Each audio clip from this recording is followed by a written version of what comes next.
each put up 37, and Will Barton hit a three-pointer from the left corner with 8.3 seconds left to make the lead insurmountable for the Warriors as the Nuggets avoided the sweep in Game 4. The Nuggets, no stranger to 3-1 deficits. They are the only team in league history to overcome back-to-back 3-1 deficits 2 years ago in the bubble. That being said, the Warriors looked like a powerhouse as of right now. Monica Leg's still here. Stephen A., who's the most important player on the Dubs?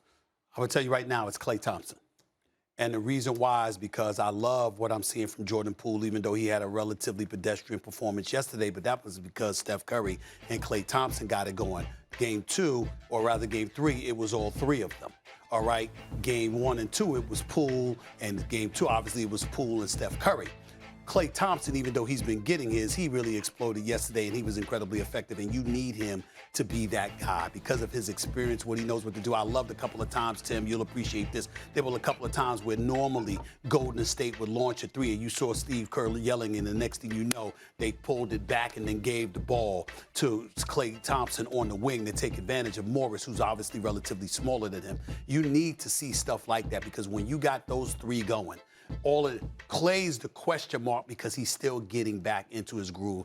Ended the season with 3 strong games, averaging about 33, and then the playoffs came. He's shown up as well. But you really, he's still not 100%, and we all know that. We expect a better version of Klay come next season. What I love about Klay right now is that we're seeing more of the old Klay from the standpoint he was pressing earlier when he first came back in the season, where he was trying to prove he was worthy of being on an all-time NBA 75 team. He was trying to prove his muscle, and he deserved it because I voted for him to be on that team. He should have been on that team. I think he's one of the top 3 greatest shooters in the history of basketball. I think he's that lethal. But the thing is, he was pressing a little bit, and he was so out to prove himself and remind people of who he was that he sort of individualized his performance to a degree, and I thought that was taken away from guys, whereas now in the playoffs, we're not seeing that. So we're seeing him be more like Klay, and we need to see more of that because Poole and Steph Curry will adjust and know how to feed off of that because I consider Poole more of a mirror of Steph Curry to some degree than a Klay Thompson.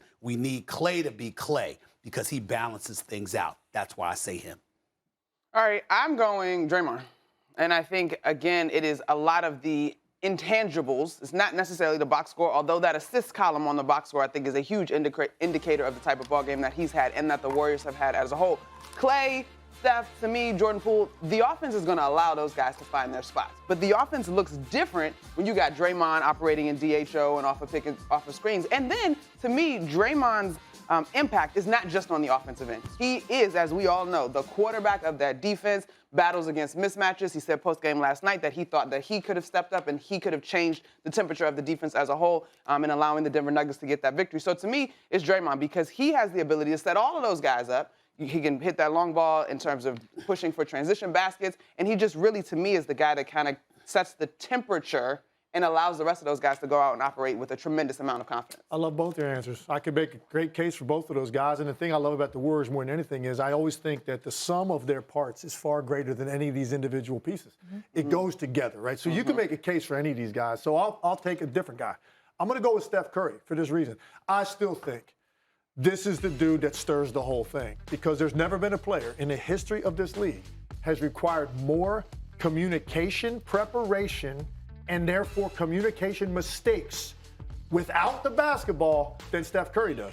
He creates so many opportunities that you will never see on any type of stat sheet because of what he forces defenses to have to communicate through. Where is he?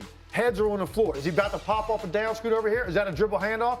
I got to be up on that. They're coming up the court in transition.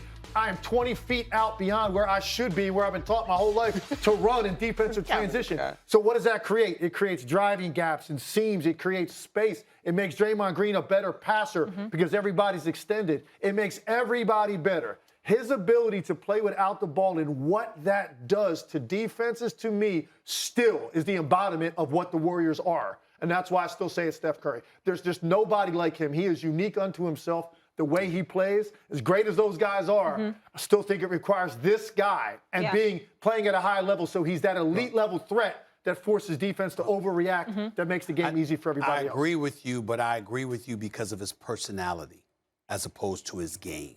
Like, when you see Steph, Nobody ignites the crowd the way that he does. Nobody ignites his teammates the way that he does. You see Clay, you celebrate. You see Jordan Poole, you celebrate.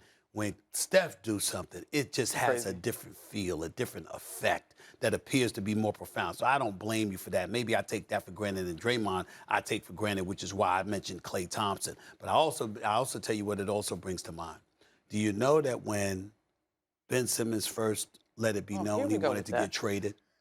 No, you know when he first let it be known he wanted to get traded? You know, they were talking about trying to get Draymond Green. And Steph Curry's like, oh, hell no. Yeah. Oh, no, no, no, no, no. Now, he didn't use those words from what I was told, but it was a no. Could you imagine? Thank God the Warriors are the Warriors. Could you imagine if Golden State was stupid enough to do something like that? I mean, just imagine. Just imagine if they were stupid enough to do something like that. Thank God they weren't.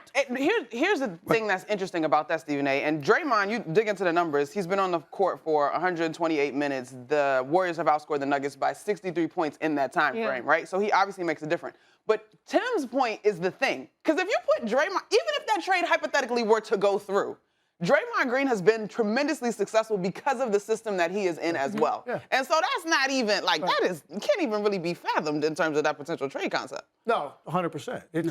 And I think all of those guys. We all agree. I'm just saying, there's no question about it. And that's why I think ultimately, and even when you hear Draymond, and it's a great point. Listen, you can't even dispute anything about Draymond Green, even their record while he was out. While he was out. What happened to this team? Yeah. It's, what he means on both sides. And I actually said offensively. He's a standalone. Offensively, I actually think they may have missed him even more because he is the IQ of the operation. Yes. He makes sure the ball does not go to guys in places they can't do something with it. Yep. And when you saw him out, it was a free-for-all offensively. Guys coming down and doing all kinds of stuff. Yes. I'm like, wait, Draymond wouldn't let that happen. That's right. But he gets the ball to the top of the key, looks over here and goes, and not only that, not this time. Not Here. only does he know what to do, he can do it. He's an exceptional passer. Absolutely. I mean, he gives these brothers the ball in motion. Yep. Draymond, to me, is a standalone. When I mention stuff like lethal weapons, stuff like that, Draymond is in a category by himself for that franchise because he's that valuable as a vocal leader as well. Straight from Saginaw. All right, up 3-1, Game 5 Wednesday. Saginaw. Michigan. So come on, first take LeBron vows to never miss the postseason again. Has he put that? Today, that was the game of the day. A great finish. Nikola Jokic and his team trying to avoid elimination and avoid being swept by Steph Curry's team. Picked us up in the fourth quarter, just over 2 minutes to go. That's Jokic to Aaron Gordon, who was fouled by Draymond Green. And for Green, that was his sixth foul. Draymond's night is over, and he reacts as only Draymond can. All right, under 2 minutes to go now. Warriors are down 3. Steph Curry, they were just making that switch happen and getting him out on Jokic.